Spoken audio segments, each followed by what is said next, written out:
네, 이번 회차는 1편의 4장 무역결제 중에서 4절의 추심결제 방식 내용 살펴보도록 하겠습니다. 자, 대목차 1번 보시면 추심결제 방식이 정의되어 있고요. 1번 목차에 추심에서 컬렉션 이렇게 되어 있습니다.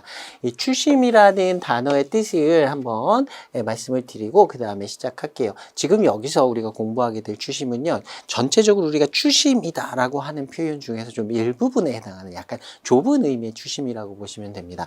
자, 일반적인 의미의 추심은 돈을 받을 게 있는데 돈을 가서 받아오는 거, 돈을 회수해 오는 것 다 통틀어서 그냥 추심이라고 불러요. 내가 매도인인데 매수인한테 물품을 건네줬습니다. 그 다음에 돈 받아야 되잖아요. 내 돈 주세요라고 가서 돈 찾아오는 걸 추심이라고 그렇게 그냥 얘기하는 거예요.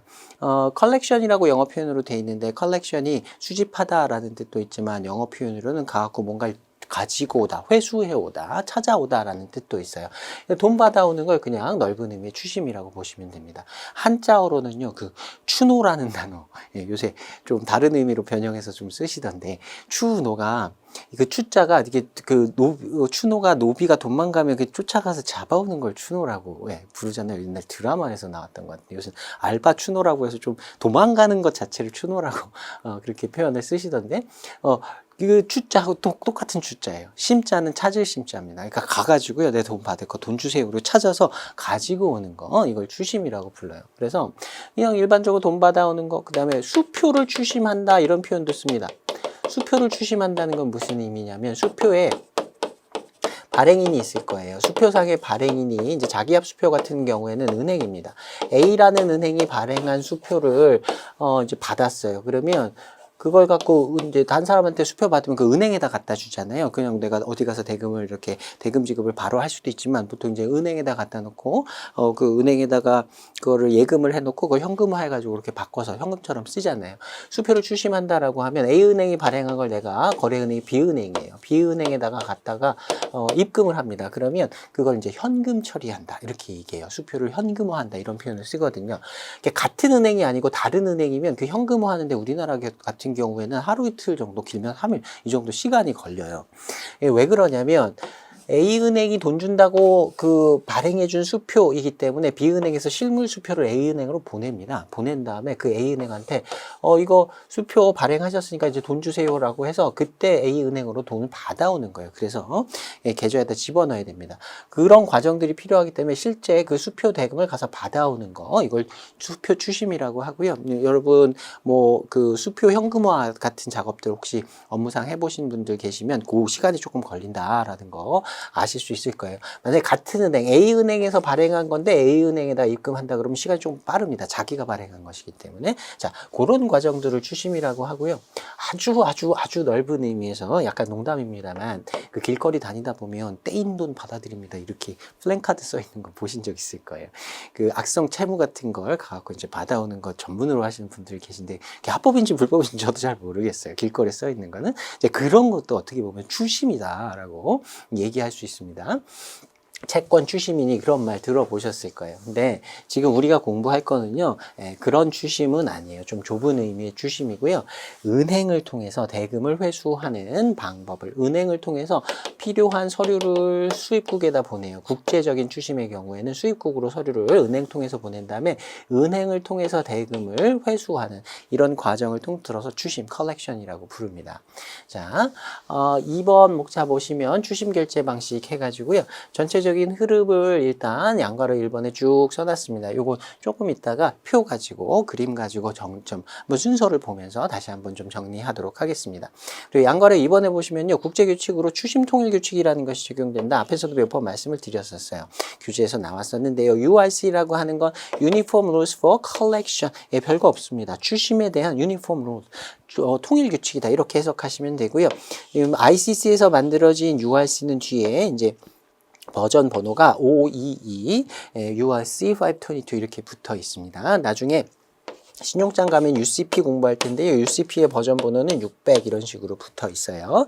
보통 이렇게 ICC에서 만들어진 그 통일 규칙들은 뒤에 숫자 2자리나 3자리 이런 숫자들이 보통 붙습니다. 우리가 알고 있는 인코텀스 있잖아요. 인코텀스 뒤에는 연도수가 붙어요. 그거는 요 추심이라든가 아니면 신용장 관련된 통일 규칙들은 전문가보라고 만든 것이기 때문에 보통 그런 숫자가 붙는데, 일반적으로 그런 숫자가 붙는데, 인코텀스 같은 경우에는 일반인 누구나 다 볼 수 있도록 만든 그런 문서이기 때문에 내용도 좀 쉬웠어요. 그리고 뒤에 버전 번호도 그런 일련 번호를 붙이는 일반적인 방식이 아니라 연도수를 붙여가지고 이렇게 좀 보기에도 좀 누구나 다 볼 수 있는 이렇게 진입 장벽이 낮은 그런 것들을 표시하고 있습니다. 근데 뒤에 숫자는 중요하진 않은데요. 아무튼 추심 통일 규칙이라는 거, URC라고 약자로 쓰는 거 기억해 두시면 좋겠습니다. 자, 그 다음에 나중에 공부를 할 거예요. 추심 지시서라는 게 있습니다. 추심을 의뢰할 때 이런 방식으로 추심을 해달라고 요구하는 그 지시가 있습니다. 은행에다가 이렇게 해서 추심을 해달라고 요구하는 그 매도인이 작성하는 서류예요. 그 추심 지시서 상에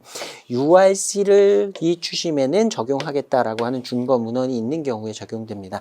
시험에서는 추심에는 URC가 적용된다 이렇게 답을 찾으시면 되는데요. 실제로는 추심 지시서 상에 이런 추심 통일 규칙 URC를 적용하겠다라고 하는 준거 문헌이 있는 경우에 적용되는 것이고 자동으로 적용되지는 않습니다. 사실은. 자, 그 다음에 대목차 2번 보시면 추심결제 당사자 이렇게 나와 있는데요. 용어들을 좀 익혀보셔야 됩니다. 추심에서는요, 매도인을 매도인이라고 안 불러요. 매도인을 추심 의뢰인이라고 부릅니다. 영어로는 principal이라고 불러요. 그 밑에 텍스트로 되어 있는 곳에 보시면 영어로 다 병기가 같이 돼 있을 거예요. principal이 교장 선생님이라는 뜻 말고 본인이라는 뜻이 있어요. 본인이라는 말은 대리인, 앞에서도 몇 번 나왔던 표현이긴 합니다. 에이전트라고 보통 표현하는데요. 대리인한테 자기의 일을 시키는 사람을 본인이라고 합니다. 대리인은 본인으로부터 일을 의뢰받아서 그 본인의 일을 처리해 주는 사람을 대리인이라고 부르는 거고요. 여기서는 추심 의뢰인이라고 우리말로 번역이 되어 있지만 여기서 본인이라고, 이 프린서플을 본인이라고 해석하시는 것이 추심의 본질을 이해하는데 조금 더 도움이 될 겁니다. 은행은요, 이런 매도인이 시킨 일을 하는 조금 좀 아주 간단하게 얘기하면 그냥 심부름꾼 역할밖에 안 한다라고 보시면 돼요. 서류를 주면 매도인이, 추심 의뢰인이 준 서류를 가지고 시킨 대로 수입국에 가서 지급인한테 서류 갖다 주고요. 돈 주면 받아오는 역할만 하는 거예요. 그 이외에 뭔가 능동적인 어떤 역할 같은 건 하지 않습니다. 은행이 그렇게 수동적인 역할만을 하기 때문에 어쩌면 이 매도인의 명칭을 프린서펄이라고 붙인 것이다. 이렇게 이해하시는 것도 좋을 것 같아요. 자, 매도인을 추심 의뢰인이라고 하고요. 추심 의뢰인이 자기가 수출국에 보통 있겠죠. 자기의 거래 은행을 찾아가서요, 이렇게 추심을 좀 해서 나한테 서류를 갖다 주고요, 나한테 좀 돈을 받아다 주십시오. 이렇게 요청을 합니다. 그러면 이제 은행이 알겠습니다라고 이제 추심을 받아주면 그 은행이 수입국으로 서류를 보내고 이제 돈 받아오는 과정, 이거를 처리를 해주는데요. 그 은행을 추심 의뢰 은행이라고 불러요. 영어로는 remitting bank라고 부릅니다. remit이라고 하면 송부하다라는 뜻이 있고요. 우리 앞에서 배웠던 송금 방식에서도 remittance, remit 뭐 이런 표현이 들어가면 송금하다, 보내다, 돈을 보낸다라는 뜻에서 그런 의미로도 사용을 하게 되는데, 여기서는 추심 관련된 서류들을 보내는 은행이다라는 뜻에서 remitting bank라는 표현을 쓰고 있고요. 우리말로 번역할 때는 추심 의뢰 은행 이렇게 번역을 합니다. 영어 표현과 한글 표현 다 익혀두셔야 됩니다. 자, 이렇게 수출국에서 추심 의뢰인이 추심 의뢰인한테 매도인하고 매수인하고 매매계약에서 약속했던 선적 서류를 이렇게 붙여가지고 보내달라고 요청해요. 그러면 이 서류를, 실물 서류를 수출국에 있는 추심 의뢰인이 수입국에 있는 은행으로 보냅니다. 수입국에 여기서 지급인은 매수인이에요. 매도인을 매도인이라고 안 불렀듯이, 추심 의뢰인이라고 불렀듯이 추심 과정에서는 매수인, 대금 지급을 해야 할 의무가 있는 사람이다 라고 해서 지급인이라고 부르고요. 우리 화나움에서 봤던 그 드라위라는 표현을 그대로 사용합니다. 이 지급인에게 그 추심 의뢰인이 요구했던 그 서류를 갖다 주고요. 대금 지급을 받아가지고 다시 수출국으로 보내주면 추심의뢰은행이 대금을 받아가지고 추심의뢰은행한테 갖다 주는 과정. 이 과정을 전체를 추심이다라고 생각하시면 되겠습니다. 별거 없습니다. 은행에다가 요구해서 당사자 간에 약속했던 서류를 선적 서류를 보내주고요. 그러면 매수인이 은행 수입국에 있는 은행들을 통해서 그 서류를 받고 약속한 날짜에 약속한 금액을 대금을 지급하면 그걸 은행이 받아서 다시 매도인인 추심의뢰인한테 가져다 주는 이런 과정 전체를 추심이라고 한다. 자, 이때 수입국에 보통 있는 은행들인데요. 그 은행들을 추심은행 또는 제시은행이라고 합니다. 조금 이따 텍스트 보면서 두 가지 구분은 좀 해보도록 하겠습니다. 자, 1번 목차 보시면 principal 되어 있고요. 거기에 나와 있는 표현들 좀 읽어보시면 될 거예요. 그 중에 양괄호 2번 보시면요. 매도인이고 매도인이 수출자겠죠. 그 다음에 채권자, 돈 받을 권리가 있는 사람이니까 채권자라고 부를 수도 있습니다. 자, 이 사람을 다 이제 뭐 이렇게 매도인을 이렇게 다 부를 수 있고요. 그 사람을 프린서퍼, 추심의뢰인이라고 하고 환어음을 추심 과정에서 환어음을 또 발행해서 주로 사용을 하게 되는데요. 환어음은 우리 앞에서 공부했듯이 지급인에게 돈을 달라라고 하는 오더, 지시라 그랬어요. 돈 주세요라고 하면서 여기에다가 매도인이 계약상 건네줘야 할 서류까지 같이 붙여가지고 환어음하고 서류를 같이 붙여서 그걸 우리가 화환어음이라고 했습니다. 이렇게 해서 보내주는 거예요. 그럼 은행 통해서 그 지급인이 매수인이 서류 받고 그에 따른 환어음에 대한 대금 지급을 하게 되는 이런 절차로 보시면 되겠습니다. 그래서 환어음을 발행할 때는 추심의뢰인이 발행인이 되게 된다. 자, 그 다음에 2번 목차에는 레미팅 뱅크 추심의뢰은행 나옵니다. 수출자 거래은행이다. 수출자로부터 어음이랑 관련된 서류들, 선적 서류 등의 추심을 의뢰받은 은행을 말한다. 자, 3번 보시면 컬렉팅 뱅크라고 되어 있습니다. 추심 의뢰 은행 이외에 추심 과정에 참여하는 모든 은행이라고 URC 상의 정의는 추심 은행에 대해서 이렇게 하고 있어요. 추심 과정에 참여하는 은행들을 추심 은행이라고 불러요. 근데 그 중에서 수출국에 있는 추심 의뢰 은행, 레미팅 뱅크를 제외한 나머지 은행들은 전부 다 추심 은행이다라고 부릅니다. 자, 그다음에 4번 보시면 제시 은행 프리젠팅 뱅크라고 되어 있는데요. 그 추심 은행 중에서 지급인 매수인이었죠. 수입자라고 할 수도 있고요. 자, 그 매수인에게 추심 서류를 송부되어 온 서류를 제시하고 돈 받아서 다시 이렇게 수출국에 있는 추심의뢰은행으로 돈 보내주는 최종적인 역할을 하는 은행을 제시은행이라고 해요. 자, 추심은행이랑 제시은행은요, 기능적인 분류라고 보시면 됩니다.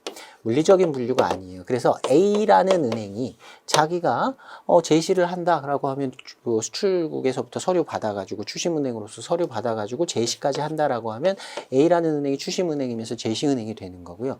만약에 A라는 은행이 서류를 받아가지고 B라는 은행으로 다시 넘겨주고 B라는 은행이 최종적으로 그 지급인 매수인에게 서류 제시하고 돈 받는 역할을 한다라고 하면 추심은행 따로 있고 제시은행 따로 있고 이렇게 될 수 있습니다. 또는요, A라는 은행을 통해서 B라는 은행으로 보내고 다시 C라는 은행으로 보내서 최종적인 C은행이 제시은행의 역할을 하는 경우도 있을 수 있어요. 그 추심 과정에 참여하는 추심은행의 숫자는 상황에 따라 달라질 수 있습니다. 하나일 수도 있고요. 하나가 추심은행이면서 제시은행일 수도 있고 여러 개의 은행이 그 역할들을 나눠서 이행할 수도 있어요. 자, 이런 상황은 왜 나타나냐면 제시은행은 최종적으로 지급인 그 매수인에게 서류를 건네주고 대금 지급을 받는 최종적인 역할을 담당하는 은행이잖아요. 그래서 추심으로 대금 지급을 하기로 매수인하고 매도인하고 약속을 할 때 지급인이 추심 방식으로 내가 대금 지급해야 되니까 내 제시은행은 우리 거래은행이 ABC라는 은행이 있는데 이 은행을 통해서 서류를 제시받았으면 좋겠다. 그러니까 제시은행은 ABC 은행으로 해주세요. 이렇게 요청할 수 있습니다. 그러면 추심을 처음에 시작할 때 추심을 지시할 때 추심 의뢰인이 매도인이 ABC라는 은행을 통해서 제시를 해달라라고 은행들에게 요구를 할 수 있어요. 좀 그렇게 요구를 하면 은행들이 그걸 지켜야 되는데요. 만약에 추심의뢰은행이 이 ABC 은행으로 서류를 보낼 수가 없는 상황이다. 둘이 거래 관계가 없어요. 모르는 사이예요. 그래 업무가 안 돼요. 이러는 상황에서는 다른 은행, 뭐 XYZ라는 은행을 통해서 우리하고 거래 관계도 있고 이 ABC라는 은행하고도 거래 관계가 있는 중간에 은행 하나를 더 거쳐가지고 이렇게 보내는 경우도 있을 수 있습니다. 직접 거래 관계가 없으니까. 중간에 이렇게 은행 하나가 더 끼게 되면 추심은행 따로, 제시은행 따로 이렇게 되는 거고요. 이 과정이 여러 개의 은행을 거칠 수도 있다라고 보시면 되겠습니다. 그래서 여기 제가 말씀드렸던 이게 기능적인 분류라는 게 꼭 물리적으로 분리된 은행들이 이렇게 따로따로 역할을 하는 것만 있는 상황들은 아니다라고 보시면 되겠습니다. 자, 이제 5번 목차에 보시면 지급 인트라위 돼 있고요. 추심 의뢰에 대해서 최종 지급을 하는 수입자다. 네, 여기서 보시면 은행들은 서류를 건네주고요. 수입자가 돈 주면 받아다 주는 역할만 하는 거예요. 은행이 직접 대금을 지급한다거나 뭔가 이런 역할들은 전혀 하지 않습니다. 제가 처음에 말씀드렸던 은행이 심부름꾼의 역할만 한다라고 하는 게 추심에서는 그런 의미로 보시면 되겠습니다. 자, 최종 지급을 하는 수입자다. 추심 지시서 또는 추심 의뢰서라고 하기도 하고요. 그걸 collection instruction이라고 합니다. 조금 이따 다시 한번 설명드릴게요. 매도인이 추심 의뢰인이 이런 방식에 의해서 서류를 갖다 주고 돈을 받아다 주세요라고 은행에다가 지시를 하는 그 서류, 그걸 추심 의뢰서 또는 추심 지시서라고 하고요. 영어로는 collection instruction이라고 합니다. 자, 그 지시에 따라서 환어음과 서류의 제시를 받고 그 만기에, 환어음의 만기에 약속한 대금을 지급할 의무가 있는 매수인을 지급인이라고 한다. 매수인이라고 할 수도 있고 출입자라고 할 수도 있고요. 채무자, 대금 지급해야 되니까 채무가 있다, 채무자다라고 부를 수도 있겠지요. 자, 그 다음에 이제 대목자 3번 보시면 추심 결제 방식의 종류 보겠습니다. 자, 첫 번째 1번 목차에 보시면요. 서류 지급 인도 조건이라고 되어 있고요. 줄여서 보통 DP라고 부릅니다. 자, Document Against Payment의 약자예요. 이걸 따가지고 이제 DP 이렇게 부르고요. 우리말로 번역할 땐 서류 지급 인도라고 하기도 하고요. 그냥 지급도 이렇게 부르기도 합니다. 서류를 건네주면요. against payment, 무엇과 against는 상환한다 이런 표현으로 이제 번역을 하기도 하지만 맞바꾼다라는 뜻으로 이해하시면 된다 그랬어요. 대금, payment, 결제하고 서류하고 맞바꾸는 방식이다. 그래서 제시은행에서 서류를 제시를 해주면 거기에 이제 보통 환어음이 포함되어 있을 거예요. 매도인이 돈 달라고 요구하는 그 환어음이 포함되어 있을 텐데 그 환어음에 대해서 대금 결제를 하면 은행이 가지고 온 그 서류를 BL 같은 그런 선적 서류가 건네지게 되는 그런 방식이다라고 볼 수 있겠죠. 그래서 이걸 동시지급 방식이다라고 앞에서 구분했었습니다. 서류가 오면 그 서류하고 맞바꿔서 대금을 지급해야 되니까 서류하고 대금하고 맞바꿔준다. 그래서 동시지급 방식이다 라고 얘기를 했었죠. 자, 양가로 1번 보시면 DP 방식에는 수출자가 물품을 선적한 후에 환어음을 발행할 때 환어음의 만기는 언제가 될까요? 서류를 건네주면 바로 대금 지급해야 되니까 일란불 환어음을 발행하겠죠. 돈 달라. 근데 서류가 제시되면 바로 돈을 달라라는 조건으로 환어음을 발행할 거고요. 사이트 빌, 사이트 드래프트를 발행해서 추심의뢰 은행에 추심을 의뢰해서 추심의뢰은행이 추심은행에게 송부해서 추심은행 중에서 제시은행이 이제 수입자 그 지급인에게 추심 대금을 지급해 달라라고 요구하면서 서류도 건네주고 이렇게 진행을 하게 되겠죠. 만약에 매수인이 그 지급인이 그 환어음에 대한 대금을 지급하지 않는다면 서류는 건네주지 않는 겁니다. 맞바꾸는 조건이었어요. 돈 주면 서류를 건네주는 조건이었으니까 서류는 건네주지 않을 거예요. 자, 양가로 2번 보시면 DP 방식의 거래 절차 이렇게 돼 있는데요. 자, 일단 매도인하고 매수인하고 수출자하고 수입자하고요. 매매 계약을 체결하는 거예요. 매매 계약을 체결하면서 추심 방식으로 결제를 하기로 약속을 하는 겁니다. 그 중에서도 DP 방식으로 추심 결제를 하기로 약속을 하는 거예요. 그러고 나서 이제 수출자가 매도인이 물품을 선적을 할 겁니다. 물품 선적하면 이제 BL 발행 받을 수 있죠. BL하고 그다음에 뭐 인보이스도 발행하고요. 기타 다른 서류들을 꾸미는 거예요. 서류들을 세트를 딱 갖춰서 선적 서류를 갖춥니다. 자, 그다음에 서류의 송부를 추심 의뢰은행에다가 의뢰하는 거예요. 추심 의뢰를 하게 됩니다. 이때 환어음이 발행된다고 하면 일란불 환어음을 발행해서 이 서류하고 같이 이제 송부해 달라고 요청하는 거예요. 이때 추심 지시서를 서류를 작성해서 자, 이런 서류들을 어떤 방식으로 건네주고 어떻게 돈을 받아다 달라 이렇게 요청을 하는 겁니다. 자, 그러면 추심 의뢰은행은 보통 이제 수출자의 거래은행이니까 수출국에 있다 그랬죠. 이 서류를 실물 서류를 수입국으로 보내는 거예요. 뭐 DHL이나 이런 데다가 넣어가지고 봉투에다 넣어가지고 보내는 겁니다. 서류를 송부하고 추심은행에다가 추심을 의뢰합니다. 자, 그럼 추심 의뢰 은행 중에서 특히 제시은행 되겠죠. 제시은행이 지급인인 수입자에게 서류하고 거기 같이 발행되어서 같이 온 환어음을 제시를 하면서 대금을 지급하십시오라고 요청을 하는 거예요. 그러면 대금을 어음 일나무 눈앞에 딱 어음이 보여지는 때에 일남불 환어음이니까 즉시 대금을 결제하면 그때 서류를 인도를 해주는 겁니다. 대금 지급해주면 그때 서류하고 이렇게 맞바꾸게 되는 거예요.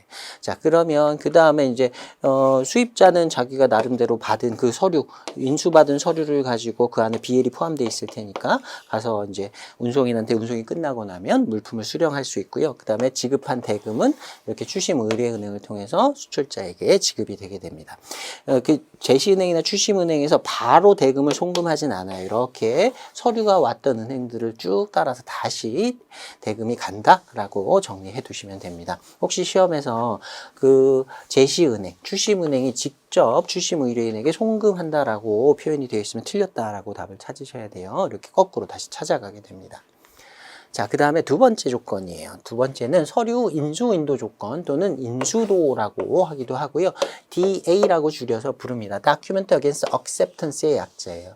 여기서 acceptance는 우리가 환어음에서 배웠던 이건 청약과 승낙에서 승낙이 아니라 인수라는 의미였죠. 인수하고 맞바꾸어서 서류를 건네준다라는 의미예요. 자, DA 방식의 수출자가 물품을 선적한 다음에 서류를 첨부를 하고 환어음을 발행하는데요. 환어음의 만기가 기한부인 거예요.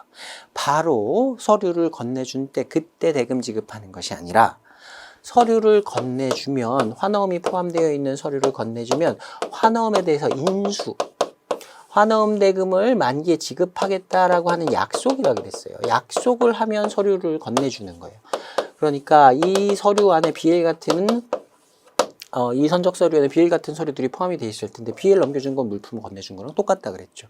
대금 지급을 하지 않고 대금 지급하겠다는 약속만 받고 BL이 포함되어 있는 선적 서류를 넘겨주는 겁니다. 그러면 아직 대금 지급을 하지 않았지만 환어음의 인수만 하고도 매수인 그 추심의 지급인은 BL을 입수할 수 있고요. 물품을 먼저 찾아올 수 있는 겁니다. 그 다음에 그 물품을 팔아가지고 돈을 만들어서 약속한 만기에 대금을 지급하는 방식이에요. 그러니까 서류를 먼저 받고 인수만 하고 서류를 먼저 받고 나중에 지급하는 방식이니까 후지급 방식이다라고 볼 수 있겠죠.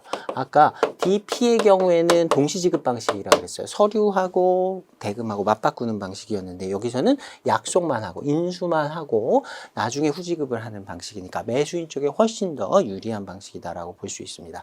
반대로 얘기하면 추심 의뢰인 수출자한테는 무지하게 위험한 방식이에요. 믿지 못하는 사람한테 이렇게 건네주면 안 됩니다. DP의 경우에도 매수인이 대금 지급한다라고 하는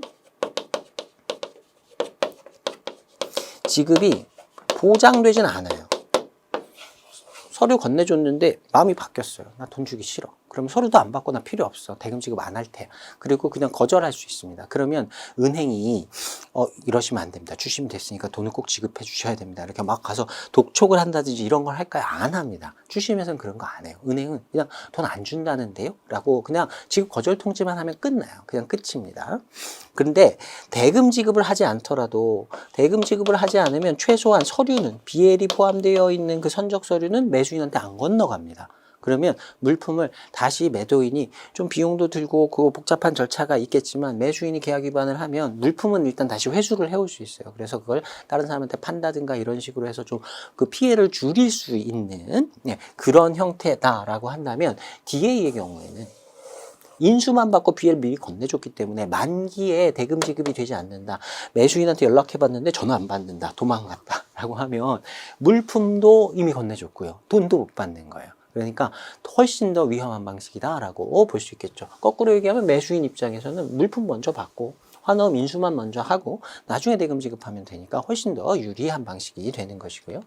자, DA 방식에서의 거래 절차 그림 보고 한번 보겠습니다. 앞에서 봤던 DP 방식이랑 똑같아요. 계약 체결을 하는데 추심 방식으로 대금 지급하기로 계약을 체결하는 거예요. 근데 역시 이것도 약속을 먼저 하는 거죠. DA 방식으로 대금 지급을 하기로 약속을 하는 겁니다. 만기도 여기서 미리 계약에서 정하는 거예요. 1나무 30일, 1나무 90일, 1나무 60일 이런 식으로 미리 정하는 겁니다. 자, 그다음에 물품 선적하고 BL과 같은 서류 받고 그다음에 인보이스 기타 서류들 다 구비해가지고요. 선적 서류를 만드는 거죠. 선적 서류를 만들고 추심을 의뢰합니다. 서류를 송부하면서 추심을 의뢰하는데 이때 환어음, 돈 달라고 하는 요구, 환어음을 발행하는데 기한부 환어음을 발행하겠죠. 특히 일남 후 지급 조건, 일남 후 정기 출급 조건에 after sight, 30 days after sight, 60 days after sight 이렇게 일남한 때에 인수하고 나서 며칠 있다가 돈 준다라고 하는 형식의 기한부 환어음을 발행할 거예요. 그 서류를 건네주면 자, 주식은행 중에서 특히 제시은행이 되겠죠. 프리젠팅 뱅크가 서류 왔습니다 라고 지급인에게 수입자에게 서류를 건네주는 거예요. 그때 같이 발행됐던 그 기한부 환어음을 제시를 해줍니다. 그러면 DP하고 다른 점은 여기서부터인 거죠. 어음에 대금을 지급하는 것이 아니라 어음을 인수한다.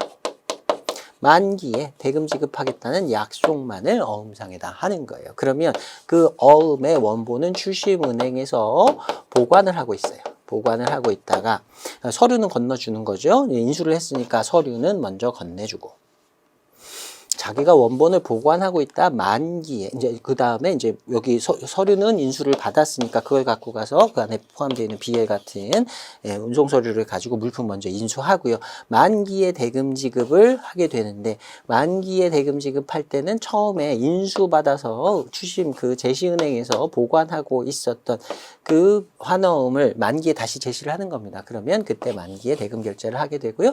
결제하게 되면 쭉 이렇게 DP에서와 똑같이 추심 의뢰인이 수출자에게 매도인에게 서류 대금을 송부해주는 이런 거래가 됩니다. 그래서 DP하고 DA의 차이는 서류가 건네지는 조건인 거예요. DP는 대금을 지급한 때, DA 경우는 어음을 인수한 때 서류를 건네준다. 대금 지급은 만기에 된다. 인수받은 그 환어음은 은행에서 보관하고 있다가 만기에 제시하고 만기에 대금 결제를 받는다. 자, 3번 목차 보시면 DP 그리고 DA 방식의 비교 관련된 내용이 나와 있어요. 자, 구분 DP, DA 돼 있고요. 대금 지급은 언제 하느냐? 서류가 인도가 된 때 은행으로부터 지급인인 그 매수인에게 제시하는 때에 대금을 지급하기로 되어 있죠. 근데 DA 방식에서는 서류를 어음 인수를 받으면 그때 인도를 해주는 거고요. 환어음을 인수받은 환어음을 은행에서 보관하고 있다가 만기에 다시 제시를 하면 그때 대금을 지급받는 방식이다. 서류가 인도가 됐으니까 매수인 입장에서는 이때 물품의 소유권을 인도받을 수가 있다. 수령할 수가 있다. 물품 먼저 받고 나중에 대금 지급한다. 딱 요 차이로 보시면 되겠습니다. 자, 구조 보시면요. DP 방식에서는 물품 선적하거나 대금 지급의 근거가 되는 서류를 받으면 즉시 대금을 결제하는 방식이다. 그래서 환어음이 발행되면 일남 지급 환어음, 일남불 환어음이 발행된다라고 했고요. DA 방식에서 물품 선적, 대금 지급의 근거가 되는 서류를 받은 후 일정 기간 만기가 지나면 그 만기의 대금을 지급하는 방식이다. 그래서 기한부 환어음이 발행된다. 기한부로 대금을 지급하게 된다. 연지급이라고 하는 건 미룬다라는 뜻이에요. 나중에 대금 지급한다라는 뜻이니까 기한부로 지급한다, 후 지급한다 다 동일한 의미로 보시면 되겠습니다. 연지급, 후지급, 기한부 지급 다 나중에 대금 지급을 하는 방식이다. 자, 환어음이 발행되는 경우 DP 방식에서는 사이트 BL이 발행이 될 거고요. 그 다음에 DA 방식에서는 유즌스 기한부 환어음이 발행될 겁니다. 특히 일남후 정기 출급 방식의 환어음이 주로 사용이 될 거예요. 자, 거래 당사자의 부담 보겠습니다. 수입자 쪽에서는 약간 부담이 있을 수 있어요. 수입한 물품을 처분하기 전에 대금을 지급해야 하는 작은 부담이 있다. 조금 이따가 이건 다시 한번 설명드리겠습니다. 자, DA 방식에서는요, 수출자가 부담이 있어요. 큰 부담이 있죠. 물품을 먼저 인도한 다음에 서류를 인수를 받으면 서류를 인도해 준다 그랬어요. 물품 인도해 주는 거랑 똑같아요. 인도한 다음에 바로 대금 지급받는 것이 아니라 유전스로 만기에 대금 지급받기 때문에 서류 먼저 받아간 다음에 도망가면 큰일 나는 거죠. 그래서 수입자의 신용도를 믿고 신용을 믿고 거래해야 한다. 믿을 수 있는 당사자 간에만 거래를 해야 된다. 자, 그 다음에 4번 목차 보시면요. DP 유전스라는 게 있습니다. 기한부 DP가 있어요. DP는 서류를 일람불 환원을 발행해서 돈을 받는 방식이라고 했는데 DP 유전스는 또 뭔가? DP의 변형 방식이라고 보시면 됩니다. 그냥 일반적으로 DP라고 하면요. 서류 건네주면 바로 대금 지급해야 돼요. 근데 유전스 DP라는 게 있어요. 자, 일반적인 DP 방식은 일람을 즉시 지급해야 한다. 그래서 이 유전스 DP하고 일반적인 DP를 구분하기 위해서 DP 사이트라고 표현하기도 하고요. 또는 사이트 DP라고 앞에 설명을 붙이기도 합니다. 그러면 우리가 앞에서 봤던 그 일반적인 DP를 의미하는 거고요. 그 변형 방식인 유전스 DP는 서류나 어음이 발행되고 난 다음에 일정 기간 후에 서류를 인도하기로 하는 계약에서 DP 유전스를 사용하게 됩니다. 자, 앞에서 그 그림 봤었죠? 그거 가지고 한번 설명드릴게요. DP 방식에서는 매수인이 좀 부담이 있다 그랬어요. 매도인이 이제 물품을 선적합니다. 물품을 선적하고 나서 BL과 같은 서류를 받아가지고요. 여기에다가 다른 뭐 환어음이라든가 기타 서류들을 첨부해가지고 매수인한테 보내주는 거죠. 서류가 먼저 올까요? 물품이 먼저 올까요? 얘는 배에 실려가지고 이제 출발했어요. 가까운 데라면 뭐 일본이나 뭐 중국 동해안이라면 금방 올 거예요. 하루 이틀밖에 안 걸리거든요. 금방 오는데 이게 미국이라고 생각해 보세요. 가는데 한 달 정도 걸립니다. 약 30일 정도 걸린다고 쳐볼게요.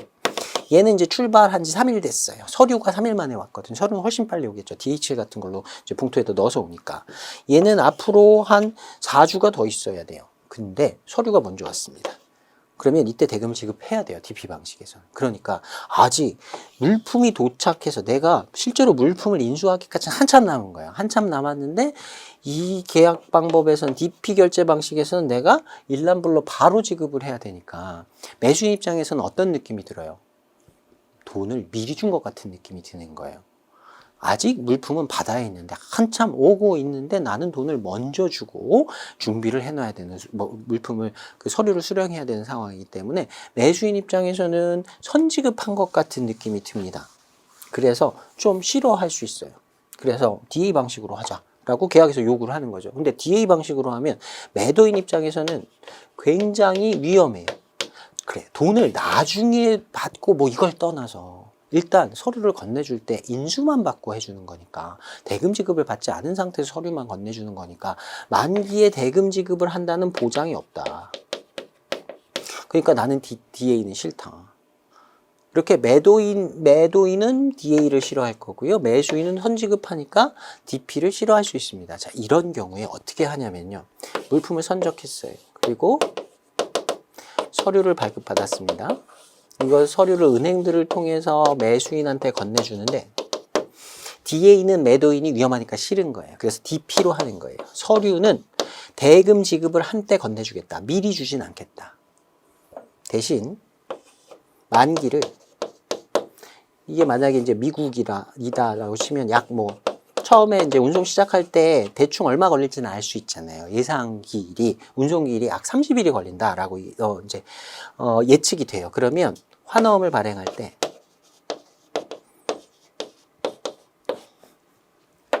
이렇게 발행하는 겁니다. 30 days after BL date. 선적일로부터 선적 서류인 선화증권의 발행일로부터 30일 후를 만기로 하는 거예요. 대금 지급은 30일 후에 하는데 DA는 아니에요. DP로 하는 거예요. 서류가 오면 그 서류를 바로 제시하는 게 아니라 은행이 갖고 있어요. 만기까지.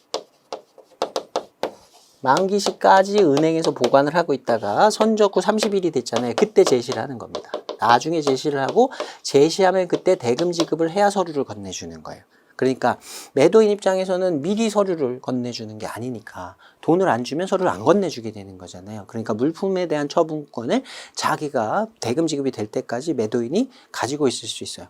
매수인 입장에서는 서류 오자마자 대금 지급 안 해도 됩니다. 이런 식으로 만약에 만기를 설정했다라고 하면 물품이 거의 도착할 때쯤 대금을 지급하게 되니까 매도인도 매수인도 서로 만족스러운 결과가 있을 수 있을 거예요.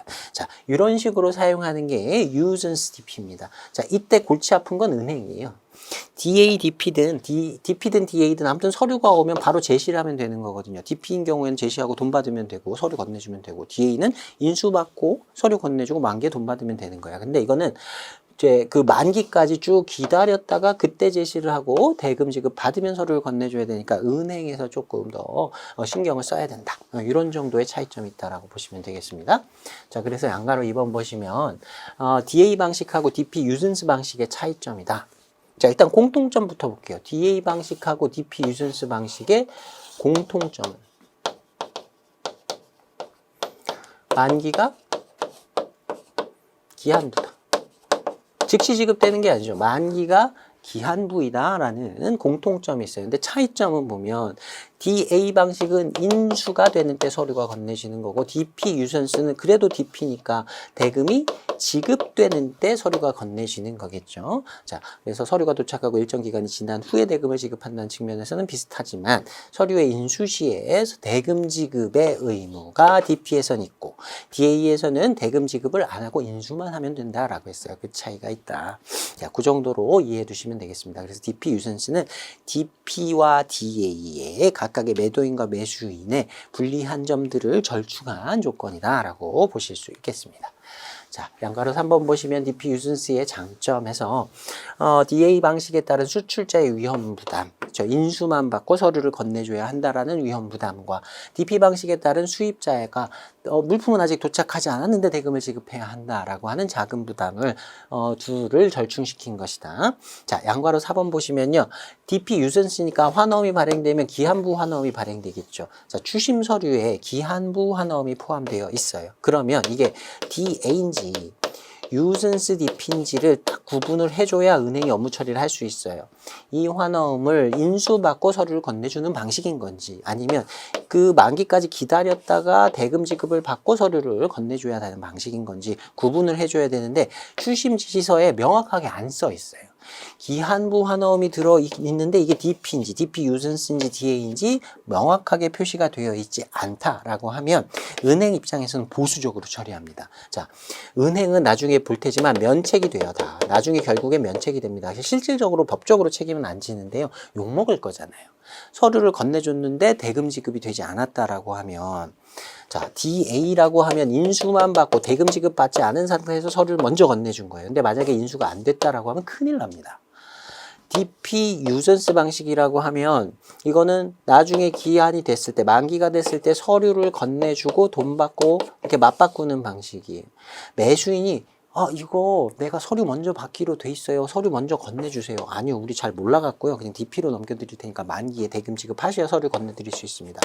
매수인이 뭐라고 막 방방 뜰 수는 있어요. 근데 매수인한테 나중에 돈 못 받아서 생기는 큰 문제는 안 생길 겁니다. 그러니까 보수적으로 잘 모르겠다. 기한부 환어음인데 이게 DP인지 유전스 DP인지 DA인지 모르겠다라고 하면 은행은 그냥 DP 방식으로만 서류를 인도한다라는 내용이 URC 규정에 들어 있습니다. URC 상에는 은행 입장에서는 잘 모르겠다라고 하면 보수적으로 DP 유전스로 처리를 한다.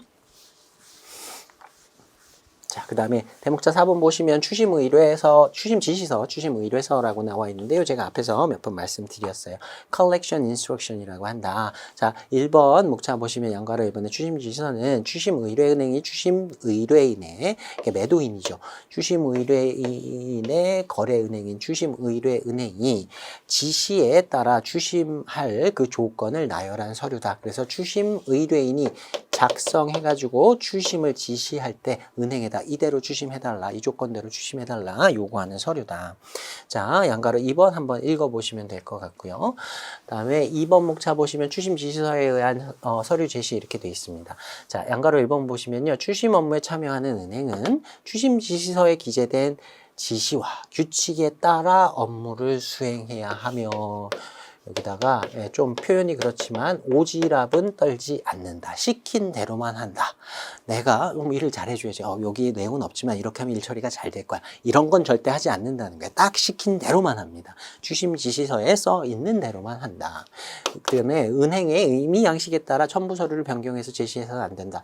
서류를 추심 의뢰인이 프린서플이 추심 의뢰은행에 넘겨주잖아요. 그 서류를 또 추심 은행에다가 서류를 넘겨줄 겁니다. 그리고 제시은행이 지급인한테 서류를 건네줄 텐데요. 은행들은 이 서류에다가 뭔가 뭐 다른 뭐 도장을 찍거나 뭐 다른 서류를 작성해서 붙이거나 이런 거 안 합니다. 그냥 제시해준 대로 처음에 추심 의뢰인이 준 대로 그 서류를 그대로 갖다가 지급인한테 그냥 제시를 해주는 역할만을 한다. 은행의 임의 양식에 따라 첨부 서류를 변경한다거나 뭐 다른 거 덧붙인다거나 이런 거 하지 않습니다. 그냥 심부름꾼이다라는 거 생각해 보시면 돼요. 준 대로 그냥 그대로 갖다 주고 시킨 대로 돈 받아온다. 자, 그 다음에 양가로 2번 보시면요. 은행은 지시를 획득한다는 등의 이유로 추심 지시의 내용이 어떤 게 있을까라고 그런 것들을 확인한다는 의미에서 서류를 심사하지 않는다. 자, 추심에서는요. 은행이 서류를 심사한다 그러면 무조건 틀린 겁니다. 은행은 서류를 심사하지 않습니다. 서류의 내용은 안 봅니다. 들춰보지도 않아요. 심부름꾼이 그 내용을 알 필요가 뭐가 있겠어요. 그냥 갖다만 주면 되는 거고요. 서류의 내용을 심사한다라고 하면 다 틀린 걸로 보시면 됩니다. 나중에 신용장 공부를 할 텐데요. 신용장에서는 은행이 서류를 심사합니다. 꼼꼼하게 심사합니다.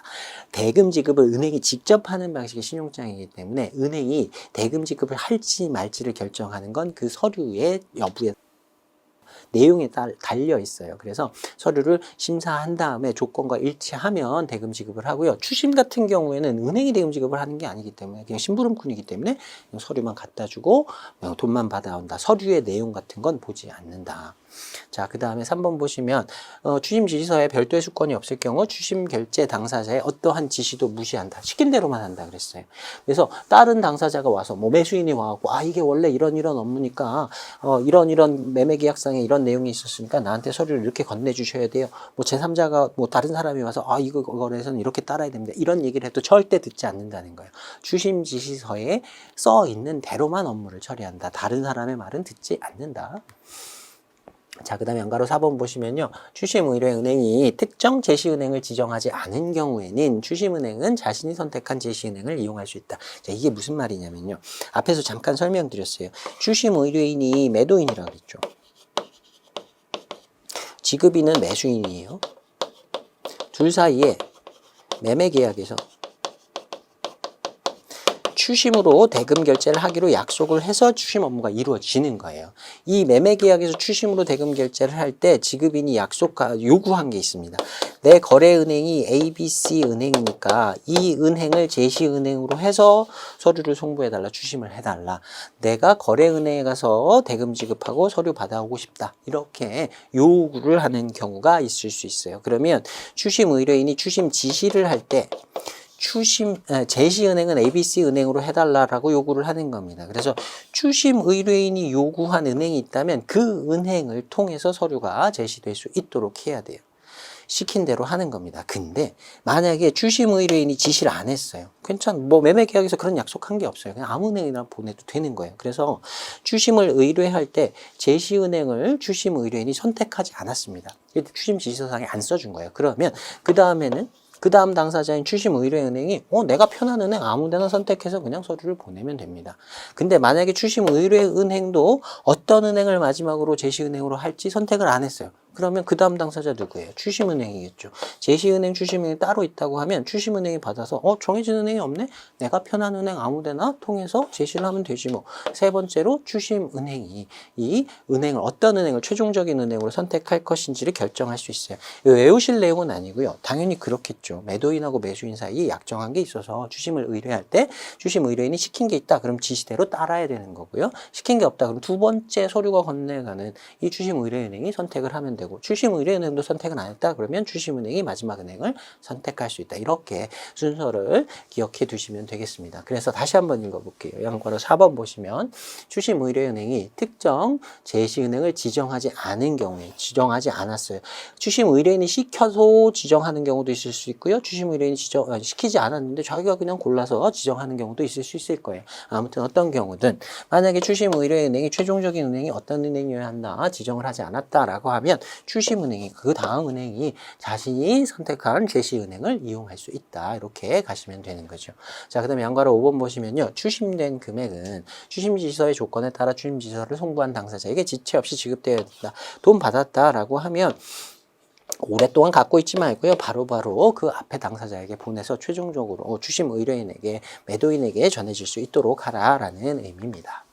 자, 그 다음에 3번 목차 보시면 추심 지시서에 포함되어야 할 정보 되어 있는데요. 달달달 외우실 필요는 없고요. 아, 이런 정도는 들어가야 되겠구나 라는 것 정도 보고 넘어가시면 되겠습니다. 자, 문제 한번 풀어보겠습니다. 100회 61번 문제인데요. 추심 의뢰서와 서류 제시에 관한 설명으로 옳은 것은 물었습니다. 자, 1번 보시면 추심 의뢰서에는 지급인의 주소나 제시를 행할 주소가 명기되어야 한다. 지급인이 어디에 있는지 어디에서 이 서류를 인도해 줘야 될지 이렇게 써 있어야지 제시가 가능하겠죠. 누군지 모르는데 미스터 존이라는 사람을 찾아가지고 서류를 제시를 이렇게는 안 할 거 아니에요. 자, 이런 것들이 들어가 있어야 될 겁니다. 자, 그 다음에 2번 보시면 은행은 추심 의뢰서의 지시를 취득하기 위해서 서류를 심사할 수 있다. 심사할 수는 있긴 하겠지만 규정상 심사하지 않는다. 이렇게 돼 있어요. 은행은 어떤 경우에도 서류를 내용을 살펴보지 않는다. 심사하지 않는다. 3번 보시면 추심 의뢰 시 첨부 서류는 은행이 임의 양식으로 변경하여 제시할 수 있다. 서류 주면 서류 준 대로 그대로 갖다 준다 그랬어요. 임의 양식을 바꾼다든가 다른 서류를 첨부한다든가 이런 건 하지 않습니다. 시키면 할 수는 있겠지만 해야 할 의무는 전혀 없어요. 자, 4번 보시면 추심 업무는 제시은행이 지정되었더라도 제3의 은행을 이용할 수 있다. 제시은행을 추심 의뢰인이 정해줬다거나 추심 은행이 정해줬다거나 누가 앞에서 정해줬다라고 하면 그 은행을 통해서 서류를 제시를 해야 됩니다. 4번이 이용할 수 있다라고 했으니까요. 지정되었더라도 이거 틀린 내용이 되고요. 이거는 1번만 맞는 답이 됩니다. 사실 1번이 중요하다기보다는요. 2번, 3번, 4번이 틀렸다라는 걸 아는 게 훨씬 더 중요한 거예요. 1번의 내용은 사실 잘 모르셔도 됩니다. 자, 그 다음에 대목차 5번 보겠습니다. 추심 업무에 참여하는 은행의 의무와 그리고 면책 규정입니다. URC에 나와 있는 은행은 다음에 대해서 의무를 지고 다음에 대해서 면책이다 라고 규정되어 있는 내용들을 살펴볼 거예요. 자, 2번 목차 보시면 추심 업무에 참여하는 은행들의 의무와 책임이 되어 있고요. 양가로 1번 보시면요. 은행은 신의성실의 원칙 따라서 상당한 주의를 다해서 추심 업무를 처리해라. 이건 사실 안 써 있어도 모든 계약에서 성의를 다해서 상당한 주의를 기울여서 신의성실의 원칙에 따라 이건 모든 계약에 다 적용되는 기본적인 원칙이라고 보시면 됩니다. URC상에 이렇게 명문으로 써 있긴 한데요. 안 써 있어도 당연히 지켜야 되는 내용이에요. 자, 2번 보시면 은행은 서류가 추심지시서에 열거된 것과 외관상 일치하는지 확인해야 하며 누락된 상황이 있을 경우 추심 의뢰한 상대방에게 통지해야 한다. 서류를 심사한다라고 하면 다 틀린 말이라 그랬어요. 서류를 심사하진 않는데 이건 다른 표현이에요. 자, 추심 의뢰 은행이 추심은행으로 서류를 보내준다 그랬죠. 서류를 보낼 때 은행원들이 굉장히 꼼꼼하잖아요. 그냥 대충 이거 추심이니까 서류만 보내면 되지. 그냥 봉투에다 그냥 퐁 넣어가지고 그냥 주소만 써서 보낼까요? 절대 그렇지 않습니다. 서류에 리스트를 기재하도록 되어 있어요. 그래서 예를 들면 이런 거예요. 여기에는 인보이스가 3통이 들어있고 BL의 원본이 3통이 들어있고 Certificate of Origin, 원산지 증명서가 2통이 들어있고 보험 증권이 2통이 들어있고 이런 식으로 쭉 리스트를 기재해가지고요. 서류하고 같이 넣어서 보내는 겁니다. 그러면 은행이 서류를 받았잖아요. 그러면 요거는 확인해 봐야 돼요. 이 봉투 안에 보냈다고 하는 서류가 들어있나. 열어보고요. 제목만 보는 거예요. 내용은 안 봐요. 인보이스가 3통 들었나 확인, BL이 3통 들었나 확인, CO가 2통나 확인, 팔리시가 2통이 들어있나 확인. 요것만 하는 거예요. 근데 만약에 이 중에 BL이 3통 들어있다라고 했는데 없다라든가 2통만 들어있다라고 하면 열거된 것과 겉으로 봤을 때 일치가 안 하는 거잖아요. 보냈다 그랬는데 서류가 없어요. 그러면 통지를 하도록 돼 있어요. 책임지는 건 아니에요. 서류가 없어져도 책임은 안 지는데요. 이렇게 보냈다고 한 리스트하고 실제 보내진 서류하고 다릅니다. 뭐가 없습니다. 이렇게 알려는 줘야 돼요. 자, 요 정도의 의무는 있다. 3번 보시면 서류의 내용을 심사할 의무가 없다. 서류의 내용은 안 보는 거예요. BL이 제대로 작성됐는지, CO의 내용이 적당한 이런 건 안 봅니다.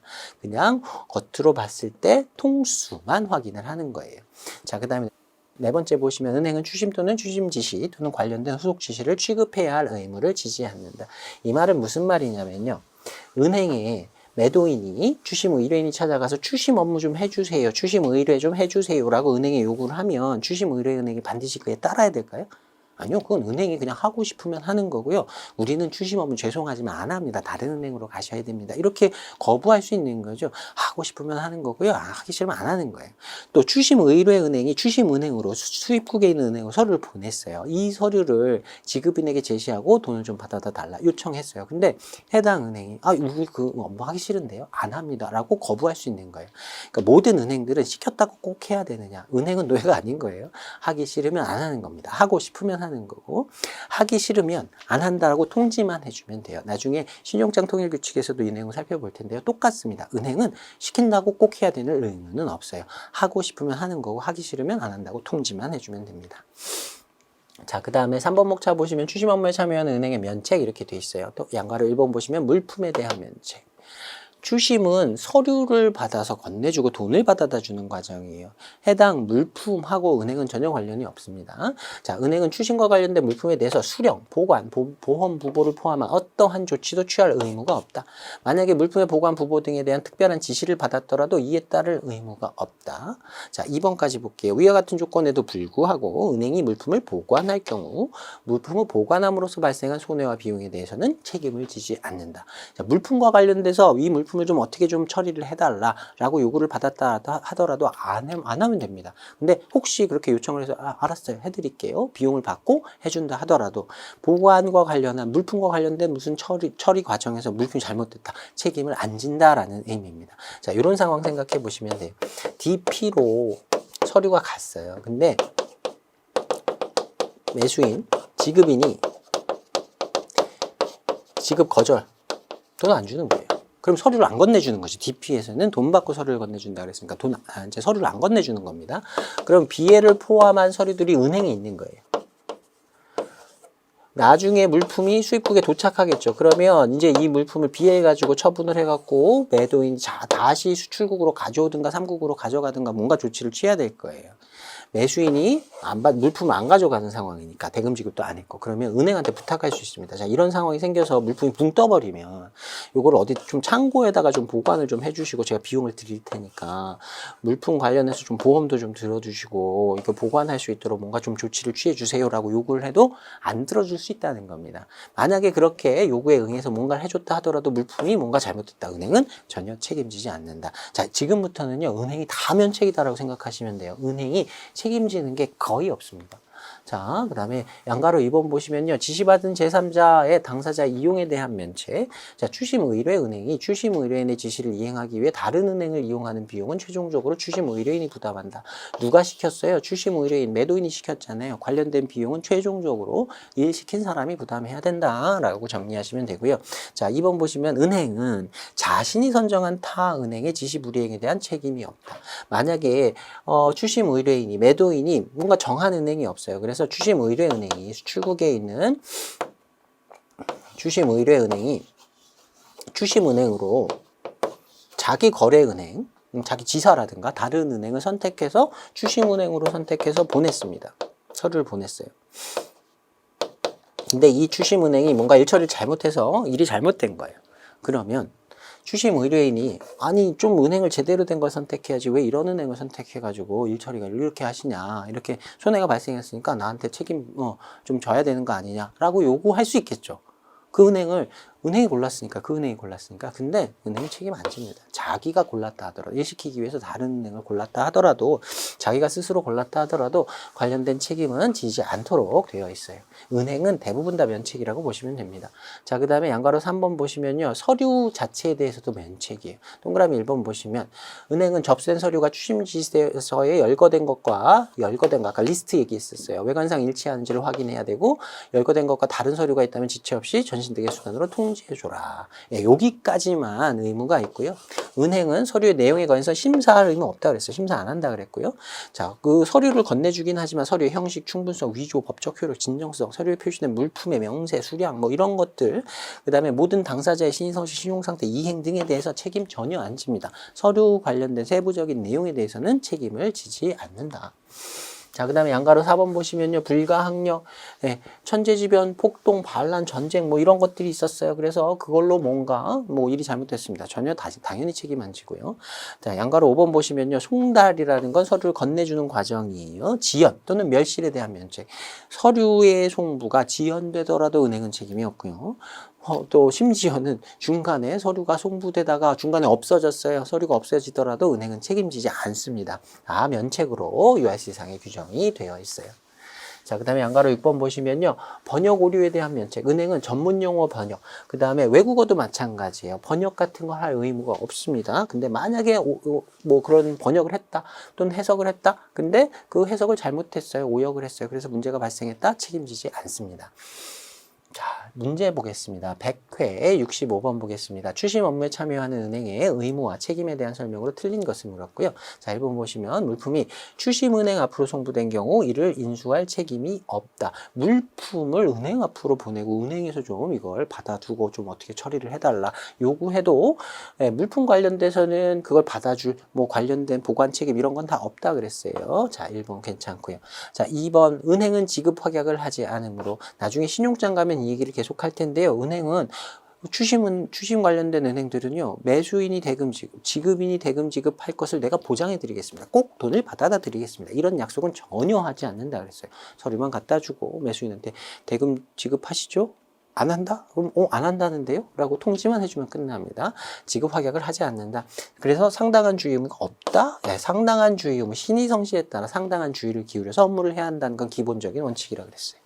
자, 3번 보시면 은행은 서류의 형식, 충분성, 위조, 법적 효력 등에 대해서 다 면책된다 그랬고요. 4번 보시면 추심 금액은 추심 의뢰서를 송부한 당사자 앞으로 지급하여야 한다. 그래서 추심 의뢰서를 송부하는 은행, 그래서 뭐 추심 의뢰 은행을 통해서 추심 은행으로 왔다 그러면 추심 은행이 추심 의뢰 은행으로 보내고 추심 의뢰 은행이 그 프린서펄한테 추심 의뢰인한테 보내고 이렇게 자기가 서류를 받은 사람한테 돈을 보내야 된다 그랬어요. 직접 추심은행이 제시은행이 매도인한테 추심 의뢰인한테 직접 보내는 건 아니라 그랬습니다. 그 내용이 4번의 내용이에요. 자, 답은 2번이었습니다. 상당한 주의 의무는 있다. 신의성실 상당한 주의 의무는 있다 그랬어요. 자, 그 다음에 100회 67번 보겠습니다. DP, DA 거래에 관련한 추심통일규칙의 내용으로 옳은 것을 물었습니다. 자, 1번 보시면 은행은 자신이 선정한 타 은행의 지시불이행에 대해서 책임을 지지 않는다. 자기가 다른 은행을 골랐다 하더라도 그 은행이 일 잘못하는 것 책임지지 않는다 그랬어요. 자, 2번 은행은 자행의 동맹 파업으로 인한 업무 중단에 대해서 책임을 져야 한다. 불가항력이었죠? 책임 안 진다 그랬습니다.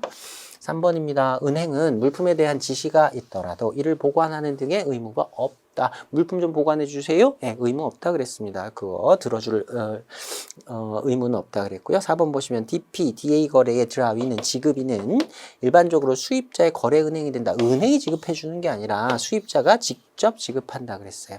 은행이 지급해 주면 신용장이 됩니다. 나중에 공부를 할 테지만 수입자가 직접 지급하는 것이다. 그래서 수입자의 신용도를 보고 거래를 해야 된다. 추심은 DP도 마찬가지인 거죠. DP는 대금 지급이 되지 않으면 서류가 건네지지는 않겠지만 그나마 DA보다는 조금 안전하겠지만 수입자가 대금 지급을 할 것이라는 보장은 없는 거예요. 추심 자체는 굉장히 위험한 방식이다 라고 얘기할 수 있습니다. 자, 그래서 맞는 건 3번 뿐이었습니다. 자, 여기까지 해서 추심 관련된 내용들 전체 다 훑어봤습니다.